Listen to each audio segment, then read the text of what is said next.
The second paper in this session, actually, I believe that unfortunately the speakers could not make it.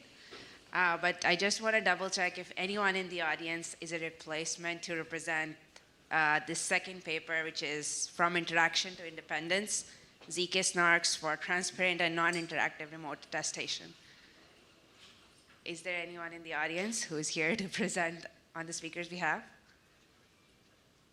Okay, I guess. Yeah, unfortunately, due to visa issues, they couldn't make it, and it seems like there is no replacement. So we will move on to the third paper of this session.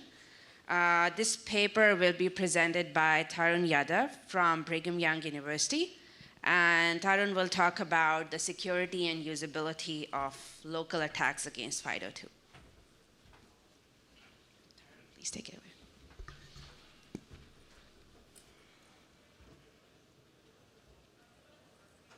Okay. Hi, everyone. Today I'll talk about my work on security and usability analysis of local attacks against FIDO2. So before we dive into detail, let's look at why we need to study FIDO2. Because passwords are vulnerable to phishing, people reuse password across accounts, people don't create strong passwords, and if an attacker gets hold of a server, they can steal millions of passwords at once. And FIDO2 prevents against all these kinds of attacks, like remote attackers. And how it works is it involves three entities: a security key, a FIDO2 client, basically that stays within the browser, a piece of code that stays in the browser, and a server.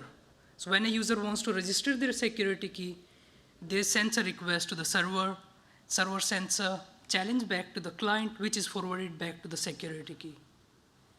And the security key, after a user taps the security key, generates a private public key pair. Why this step is needed? To verify user presence, that a user is presented over there. And as soon as they generate a private public key pair, it sends the public key back to the server through client and a signed challenge. So the authentication process is almost same, except instead of registration request, they send an authentication request. The server sends back the challenge, which is forwarded to the security key, and even in case of authentication, user needs to verify by pressing the key. And in step 5, instead of sending the public key, the security key only sends the signed challenge back to the server. And server verifies the signature using the public key that it got at the time of registration. So it's a great protocol. It prevents against many remote attackers. But what about local attackers? What if there is a cross-site scripting attack that happens? What if there is a malicious browser extensions within the client? So in this paper, we analyze what kind of attacks these attackers can execute. We analyze browser extensions on the Chrome Web Store. Out of 211,000 extensions we analyzed, half of those extensions has the ability to execute the attacks that we're going to describe in this paper. Around 246 extensions had more than 1 million users each. And we also talked about one other kind of attacker who gets hold of victim's security key for a short period of time.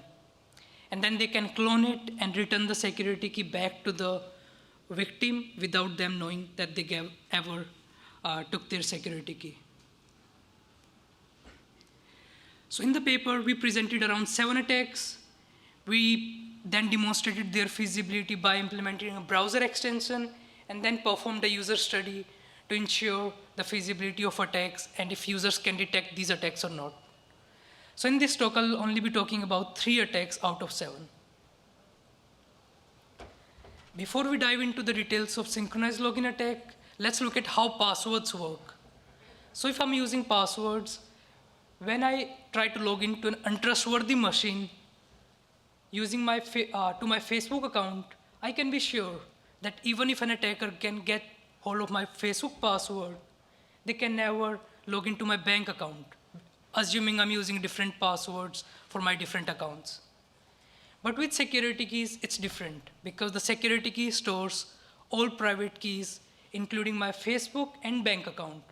So even if I'm trying to log into an untrustworthy machine, I have to plug in this security key. And even if I'm trying to log in to Facebook, in the background, as we can see on the diagram, the attacker can send a request to example.com, which sends an authentication request, which is forwarded to the security key, and the user does not know when they are tapping to which website they are authenticating to.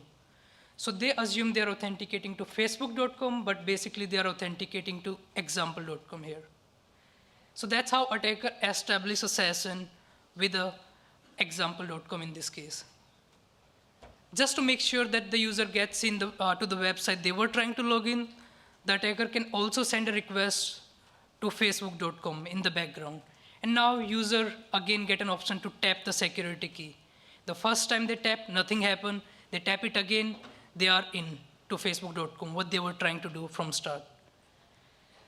Let's look at, other than tapping the security key, what user notice on this attack.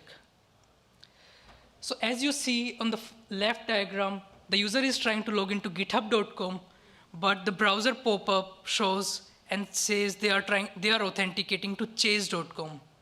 So the user needs to verify this website domain name on the pop-up to ensure they can detect the attack. And as soon as they tap the security key first time, so on the second diagram, you can see as soon as they tap the security key, the pop-up just changed. Nothing happened, nothing except just the domain name on the pop-up changes. And user taps the security key again, and they are in github.com. So in our user study, we asked question, how do users interpret pressing the HSK button twice? And do they detect the attack by observing the domain name on the pop-up? So we implemented a browser extension that execute this attack in the background, and we ask user to log into github.com. And then at the end, we ask them, did you notice anything malicious, anything weird going on? And to identify, even if they primed, can they detect the attack or not? So no one considered tapping the key twice as an attack. And only 1 out of 20 participants detected the domain name on the pop-up that something was trying to log into chase.com when they were trying to log in to github.com. The second attack is clone detection bypass. Before we dive into clone detection bypass detail, let's understand what is cloning and what is clone detection algorithm that exists on FIDO2. So cloning basically is an attacker gets hold of a security key for a short period of time, they clones it, give it back to the victim without them knowing. And then they can use the cloned security key to authenticate on behalf of user without them knowing. That's cloning. There exists a clone detection algorithm on FIDO2 to detect this kind of attack. And how it works is it uses counter on the security key end, on the server end. And this counter should be synchronized. So basically, it's incremented after every authentication. But one thing to note is the counter on the security key is incremented as soon as it signs a request and sent back to the server. And the authenticator is incremented on the server end as soon as there is successful authentication. So in case they get authentication response back from the security key and they don't want to allow authentication, they won't increment the counter basically. So when an attacker clones the security key, they would have the same counter value as the victim's authenticator. So basically they have the same counter. When they try to authenticate, they will be able to get in successfully. However, when the victim tries to log in now, they will get failed authentication error message because they have outdated counter in this case. However, their counter is still incremented even if they fail the authentication. And if they just retry again, they will be able to get in. So an attacker can even leverage this increment in counter even on the failed authentication and perform an advanced clone detection bypass that we talked in the paper. Basically what it does is before giving the victim's authenticator back, the attacker can send some dummy request to the victim authenticator to increment the counter to a future value so that user never gets any error message. But let's not talk about advanced detection as advanced clone detection bypass. Let's just look at this one. So let's look at what kind of authentication failed error message the server sends to the users, because this is the only way the users can detect this attack as of now. So out of the 10 websites we analyzed, none of the websites mention anything related to attack. GitHub says security key authentication failed. Shopify says couldn't connect to your security key, just try again. And what happens when we try again? The user gets in. So in our user study, we asked question, how do users interpret clone detection error messages when they encounter during the login process? And no participant considered it as a malicious behavior. One participant mentioned it worked the second time, so it might have just been an error in when I inserted the key. The third attack is double binding attack. So when a victim tries to register their security key to the server, in the background, attacker also registered their security key to that server. And then they can keep using their security key in the background to impersonate user. There are two ways as of now to detect this attack. Some websites that we analyze sends email notification on every security key registration. So whenever there is a double binding attack, the user receives 2 email notifications basically. And it's on user to consider receiving 2 emails as an indication of an attack. The other way to detect this attack is basically the settings page of that website. They can go to the settings page and verify that even when they registered only 1 security key, there are 2 security keys that are registered with that website. So in our research questions, in our user study, we ask, how do users interpret when they receive 2 registration emails after a security key registration? And how do users interpret the addition of a rogue security key they encounter on the settings page? So this is the email notification that user gets from the websites. And these are very generic emails. None of the email mentions security key make, model, or nickname that user was using at the time of registration. And what it does is user receives 2 identical emails within seconds. And in modern email systems, the overlapping content of 2 consecutive emails are even hidden. So it makes it even hard for users to detect this attack. Even when we ask users to look at these emails, we basically told all of our participants that some of the participants has been attacked. And are you one of them or not? And no participant thought that they were among the participants that were attacked. One participant even mentioned that it doesn't seem like there was any suspicious activity. There were only 3 emails, and 2 of them talked about 2-step authentication process. So even if participant noticed 2 emails, they did not consider it as malicious behavior. The second part, we asked them to go to the settings page and verify that if they were able to register the security key correctly or not. And on the settings page, they should see that there are 2 security keys registered there. And when they click on that, they see that one of the security key is named admin, that we registered in the background when they registered their security key. So we asked them to verify if everything is registered correctly. And no participant considered the registration emails as malicious, and only one participant observed that there are 2 security keys registered, even when they registered only 1. However, even that participant did not consider it as malicious behavior, and they thought it might be some security feature or something. So we recommend to include and highlight nicknames, make and model email notifications, so that users can be aware for what security key the emails they are getting for, and to require security key authentication before adding a second security key to prevent double binding attack, and to provide more specific context in error messages, such as cloning errors. So if we are sure that there is a cloning attack happened, why we are not showing more context in those error messages? Furthermore, in the last part of our paper, we propose an improved clone detection algorithm, where instead of just using numbers as counters and that are incremented after every authentication, we propose to use hash of previous challenge. It's basically almost same. Instead of using just counters, we're gonna use hash of the challenge that we're gonna get in that request. So the security key server has hash of challenge 5 that they use in the previous request. And if in this authentication flow, server sends challenge 6, they both incremented their counter to challenge 6. And whenever the server receives the counter from the security key, it verifies that the counter is the hash of the previous challenge that they sent to the security key. And how it works is, even if an attacker clones the device, the victim's security key, they cannot increment the victim's security key to a future counter because they don't know which challenge they will be receiving in future from the server.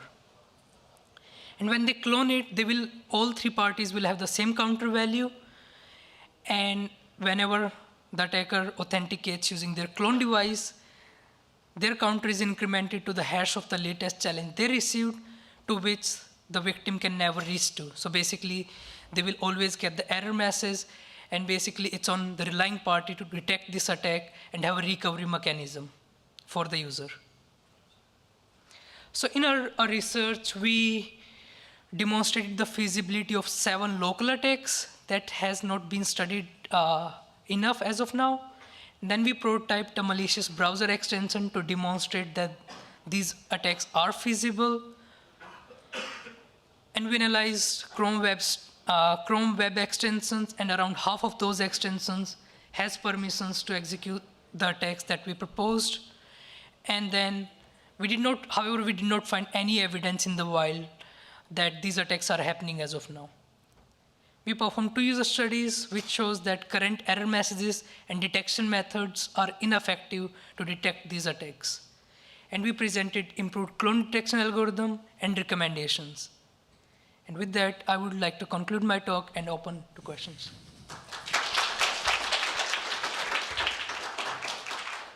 Questions?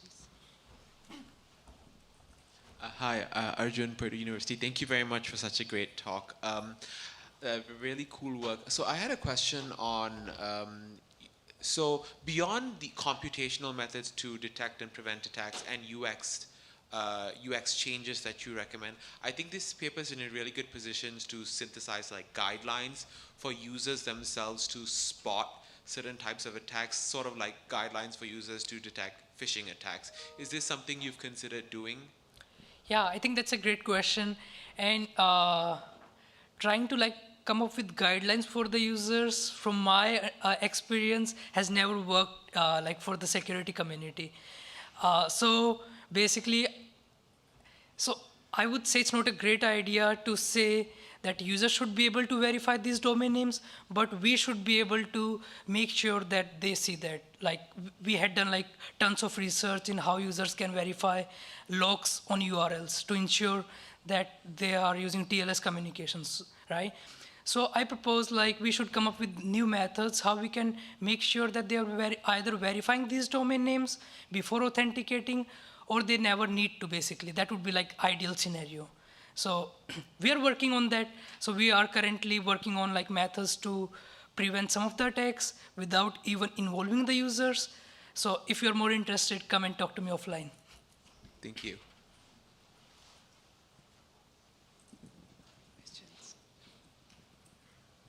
Tarun, thank you for the great talk. Amir Rosbach from Yukon. Thanks for a great talk. Just a question about fault tolerance. So in this modified version, right, how would you handle the situation where the response does not arrive to the server? Well, did you consider that, or how does it work to ensure that just a communication failure does not cause lack of ability to use? Yeah, that's a great question. So I did not mention this in the study, but so even if the security key count, there are 2 things. The server only increments the counter after they receive a response, right? So server will always have the lowest counter, basically. So when they send a request to the security key incremented the counter, send back the response, and if we just assume the response never reached to the server, and the security counter is a higher value than the server, in those cases, we allow authentication.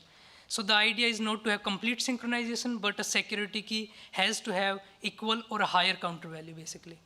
So in case of hashes, the server stores all the past challenges till they receive a latest one before they increment and remove all the hashes. So in case of communication failure, they might have to store like 10 past challenges if they keep losing like last 10 challenges.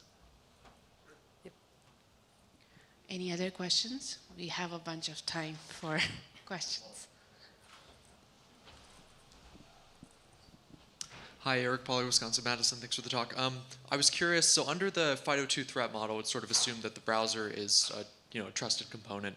In that context, it seems the most interesting attack here is this concept of malicious extensions, right? So given the results on sort of hundreds of thousands of permissioned extensions that could perform this attack, did you specifically perform disclosures to Google, and what was their response on that?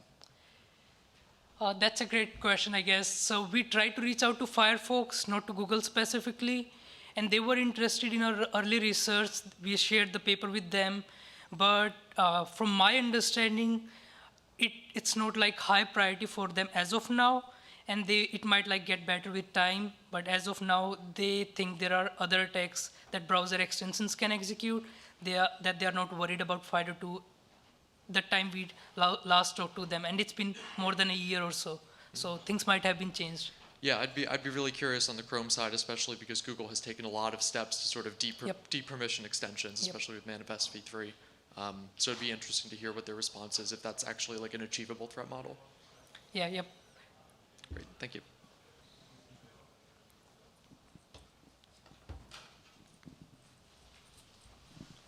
I have not read your paper, so this may be stuff that's covered in your paper. The synchronization attack sounds like one that an extension can accomplish, a privileged local browser extension. I had just assumed that cloning these things is really, really hard. Do you talk about that in your paper? I have no idea. Maybe it's not anymore, but I really hope so, or we're all sort of screwed, I guess. Yeah, I think that's a great question. So it's good for everyone to know. So we did not talk about anything how we can do cloning detection. We just assume that if there is someone can do cloning detection, cloning error attack, how we can detect that.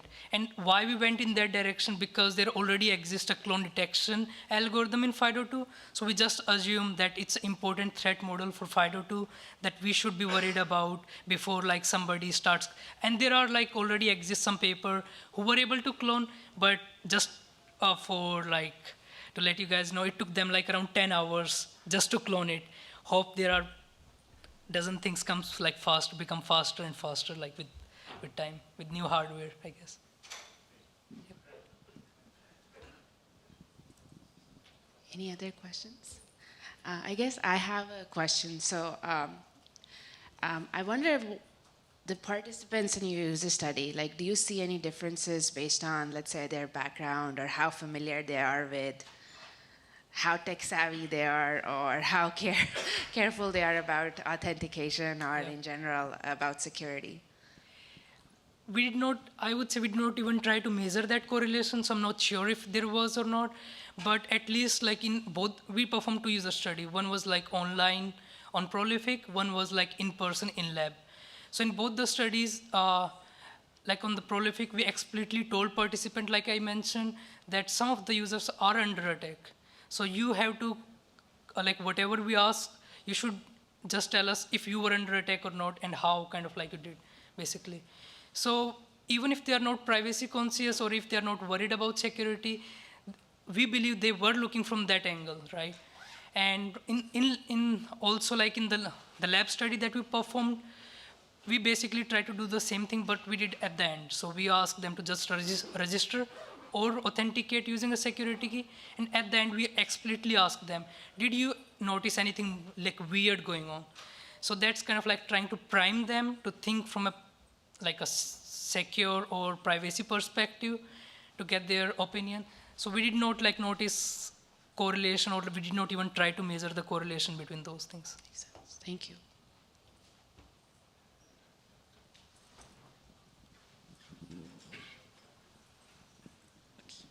Hi, Lachlan Gunn from Aalto University.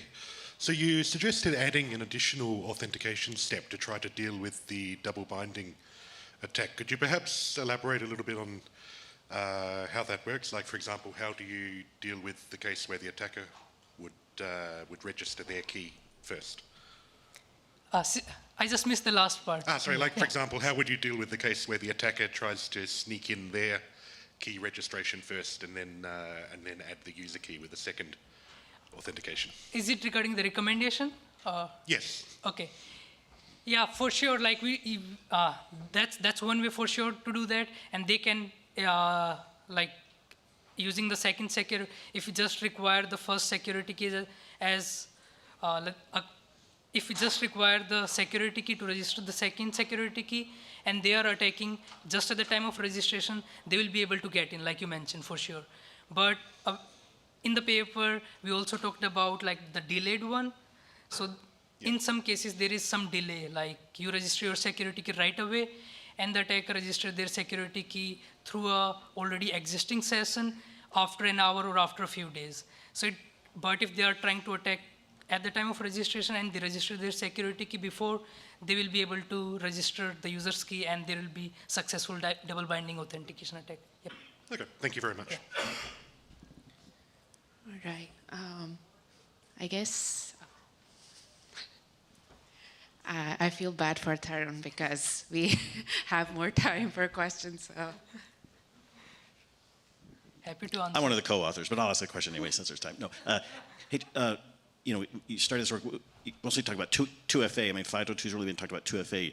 Can you comment on, with passwordless authentication and passkeys coming up, how does this apply in the passwordless case? Is there any differences, or can you make a comment about 2FA versus passwordless? Okay. So for the passwordless, so all the studies we did basically just, we did on as a two-factor authentication just because we wanted to execute these attacks on the real websites for our user studies like GitHub, and all these websites only support two-factor authentication.